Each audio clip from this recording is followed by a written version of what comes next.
राधे राधा। क्या आप जानते हैं किसी ऐसी माता को जिसने खुद ही अपने पुत्रों को जल जाने का श्राप दे दिया हो? तो चलिए जानते हैं महाभारत में मेंशन्ड इस माता की कहानी जिन्होंने अपने पुत्रों को ही क्रोध में आकर जल जाने का श्राप दे दिया। तो ये कहानी है दक्ष प्रजापति की दो पुत्रियां विंता और कद्रु, जिनका विवाह ऋषि कश्यप जी से हुआ था। अब ऋषि कश्यप जी ने अपनी दोनों पत्नियों को ये वरदान दिया था कि तुम में से एक पत्नी को 1000 सर्पपुत्र होंगे और दूसरी पत्नी को उन 1000 सर्पपुत्रों से ज़्यादा शक्तिशाली 2 पुत्र। अब कद्रु ने चुना था 1000 सर्पपुत्रों को और विंता ने चुना था 2 शक्तिशाली पुत्रों को। अब जब कद्रु के 1000 सर्पपुत्र हो गए थे और विंता के 2 पुत्र अभी तक उत्पन्न नहीं हुए थे, तो विंता ने लोभ में आकर, जलन में आकर अपने एक अंडे को फोड़ दिया था।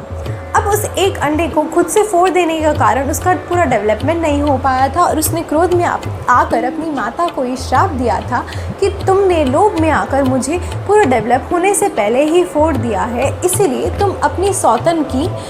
500 वर्ष तक दासी बनकर रहोगी और अगर तुमने अपने दूसरे पुत्र को पूर्ण तरीके से डेवलप होने दिया तो वही तुम्हारा दूसरा पुत्र उस दासित्व से तुम्हें फ्री करेगा।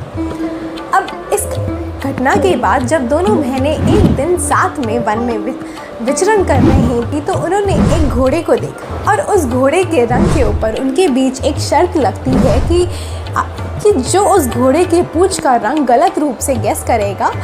वो दूसरी पत्नी का 500 वर्ष तक दासी बनकर रहेगा। अब विंता और कद्रु के बीच ये शर्त लग जाने के पश्चात कद्रु अपने सर्पपुत्रों को ये आदेश देती है कि तुम लोगों को काला रंग धारण करके उस घोड़े की पूंछ को कवर कर लेना है ताकि कद्रु ये शर्त जीत जाए और विंता उसकी 500 वर्ष तक दासी बनकर रहे। पर कुछ सर्पपुत्र होते हैं जो कि इसके खिलाफ होते हैं क्योंकि उन्हें लगता है कि ये तो छल कपट है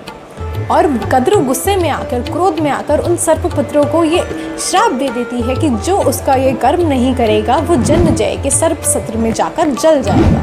यही थी कहानी उस माता की जिसने खुद ही अपने छल और अपने कपट में आकर अपने पुत्रों को जलने का, भस्म हो जाने का श्राप दे दिया था। इस कहानी का अंत जानने के लिए आने वाली वीडियोस का वेट करें और मेरे चैनल को फॉलो और सब्सक्राइब करें ताकि आप उन वीडियोस को मिस ना करें और इस कथा का पूरा ज्ञान लें कि कैसे विंता का दूसरा पुत्र विंता को दासित्व से बचाता है और कैसे उन सर्पों की जान बचती है जिन्हें उनकी माता ने श्राप दिया था। और कैप्शन को पढ़ना मत भूलिएगा क्योंकि वहाँ पे मैंने बताया है कि विंता के पहले पुत्र कौन थे और उन्हें हम किस प्रकार जानते हैं। राधे राधा।